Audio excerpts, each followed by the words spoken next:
Dampak gempa berkekuatan 6,7 skala Richter di Kecamatan Sumur, Kabupaten Pandeglang, Banten pada Jumat 14 Januari 2022 sekira pukul 16.05 waktu Indonesia Barat mengakibatkan kerusakan cukup parah. Diketahui kerusakan yang signifikan terutama di wilayah Kabupaten Pandeglang dan Kabupaten Lebak. Atas kejadian ini dilaporkan sebanyak 94 rumah dan bangunan rusak. Dikutip dari tribunbanten.com pada Sabtu 15 Januari 2022, Kabid Humas Polda Banten, Kombes Pol Sinto Silitonga membenarkan informasi tersebut. Ia mengatakan akibat dari peristiwa gempa, dampak kerusakannya sangat signifikan. Menurutnya, data yang diperoleh Polsek jajaran di Kabupaten Pandeglang sejak pukul 19.30 waktu Indonesia Barat diketahui ada 54 unit rumah mengalami kerusakan.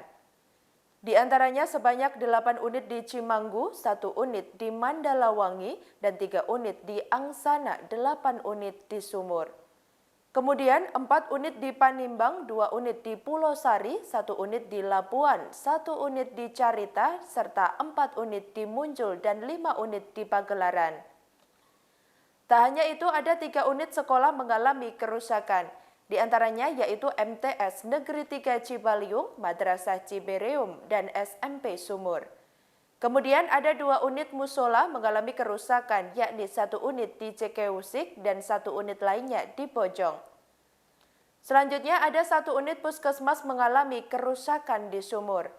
Diketahui 1 orang wanita mengalami luka berat pada bagian kepala, yaitu di Kecamatan Sumur.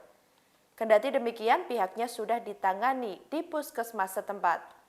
Sementara itu, untuk data yang diperoleh Polsek jajaran di Kabupaten Lebak sejak pukul 19.00 waktu Indonesia Barat, diketahui sebanyak 40 unit rumah mengalami kerusakan.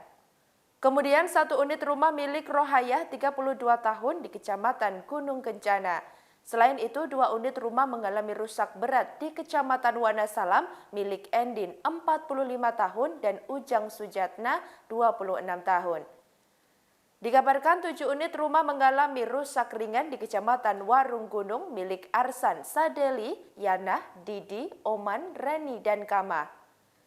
Ia mengatakan 1 unit rumah di Kecamatan Cicagu, 16 unit rumah di Kecamatan Cihara, 1 unit rumah di Kecamatan Malingping. Dijelaskannya 4 unit rumah di Kecamatan Banjarsari, 7 unit rumah di Kecamatan Cirinten, dan 1 unit rumah di Rangkas Bitung juga mengalami rusak. Kemudian 3 unit sekolah mengalami kerusakan, yakni di MAN 3 Lebak di Kecamatan Gunung Kencana dan SMP Negeri 3 Wanasalam, SD Negeri 1 Sukaresi, Sobang. Sebagai informasi, seorang laki-laki mengalami luka ringan pada bagian kepala akibat kejatuhan genteng di Kecamatan Malingping. Di sisi lain, seorang perempuan atas nama Sari mengalami luka ringan pada bagian kepala akibat kejatuhan genteng di Kecamatan Cihara. Sampai saat ini pihak terkait masih melakukan pendataan terkait kerusakan sejumlah bangunan yang dimungkinkan akan ada data susulan. Demikian informasi kali ini, nantikan informasi terbaru lainnya hanya di channel YouTube Tribun Solo Official. Terima kasih sudah nonton, jangan lupa like, subscribe, dan share ya!